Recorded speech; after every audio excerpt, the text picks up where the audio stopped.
Hey, Tama. Oh, yeah. Hey, Tama.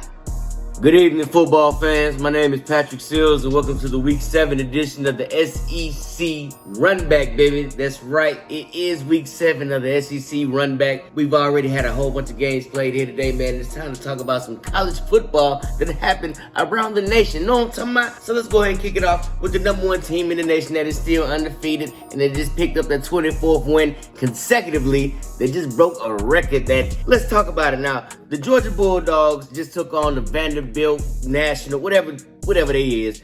And the Georgia Bulldogs won 37-20, where Dejon Edwards had 20 carries for 146 yards carrying. He was averaging 7.3 yards a carry, and he had a touchdown, baby.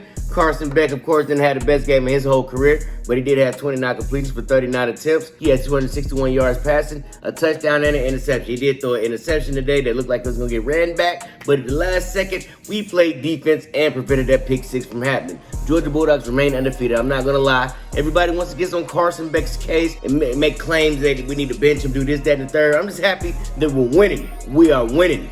Our 24th win. We go into next week undefeated. Our bye week, and we get ready for the Florida Gators in the largest cocktail party in the world. So right now we sit very pretty, the only undefeated team in the SEC. How sweet it is. And we just sit back and just watch everybody else dance around us, man. That's right. The Georgia Bulldogs continue to be perfect, spectacular, and a non-miss event that you must see before the season's over with, because we are undefeated and marching all the way to our third consecutive title. That's right. I'm going to keep this train going. Arkansas took on Alabama Crimson Tide, where Alabama won 24-21 in a tightly contested game.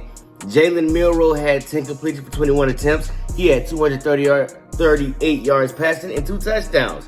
He was out there balling, man. I ain't gonna lie. Ever since they done benched this fella, he done came back with a vengeance, because he's been out there making deep passes. He only had 10 completions today, but he's a scary dude to watch play football. Of course, he had a little bit of help out there. Kobe Prentice, I'm sorry, I'm butchering his name. He had 2 receptions for 93 yards receiving and a touchdown.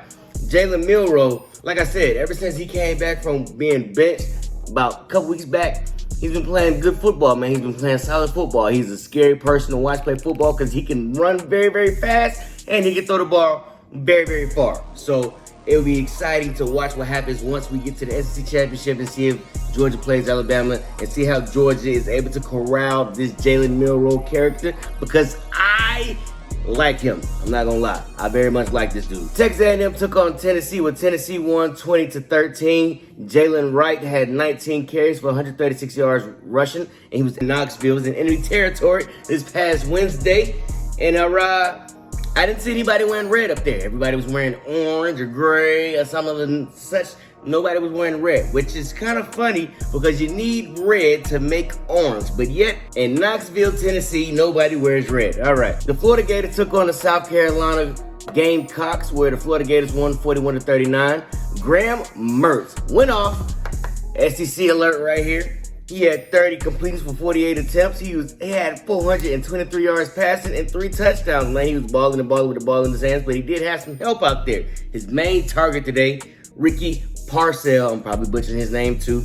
He had 10 receptions for 166 yards receiving and a touchdown. The Florida Gators, as they get ready to take on the mighty Georgia Bulldogs, their season's coming along quite nicely, man. They knocked off Tennessee not too long ago, and they just knocked off South Carolina.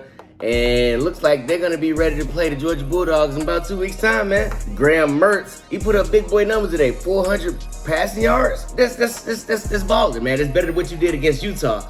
It's way better than what you did against the Utes. All right. Auburn took on LSU Tigers. They're both Tigers. And LSU beat the dog snot out of Auburn, 48-18. Kyron Lacey had 4 receptions for 111 yards receiving and a touchdown. Jaden Daniels had 20 completions for 27 attempts.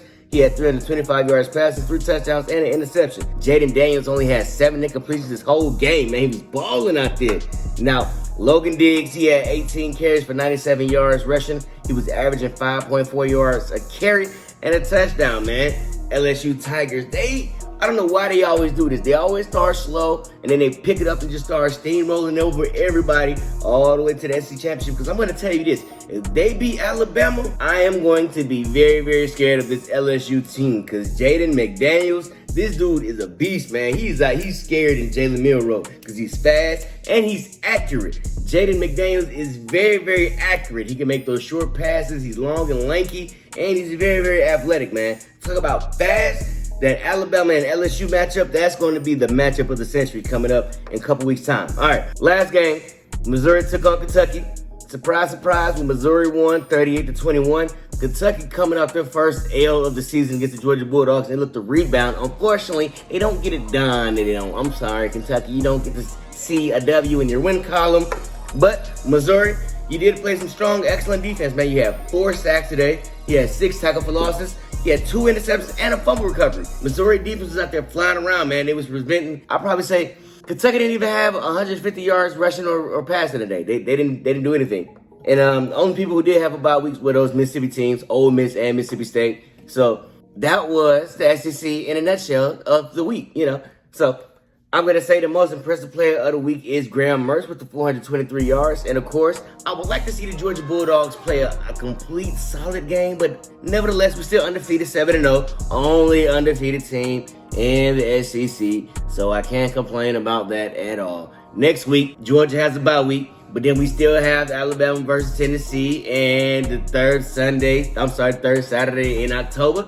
And it's going to be a barn burner to see if Alabama can bounce back after losing to Tennessee last year. Maybe, just maybe, Tennessee might be able to beat Alabama, but I highly, highly doubt it because, I don't know. Y'all don't have the firepower y'all did last year. At the same time, Alabama isn't the powerhouse they've been in the past couple years. So we're going to see what happens. Other than that, I'm Patrick Seals. Y'all like, subscribe, share, comment. Let me know how your team did this week because mine did excellent. They kept the win streak alive.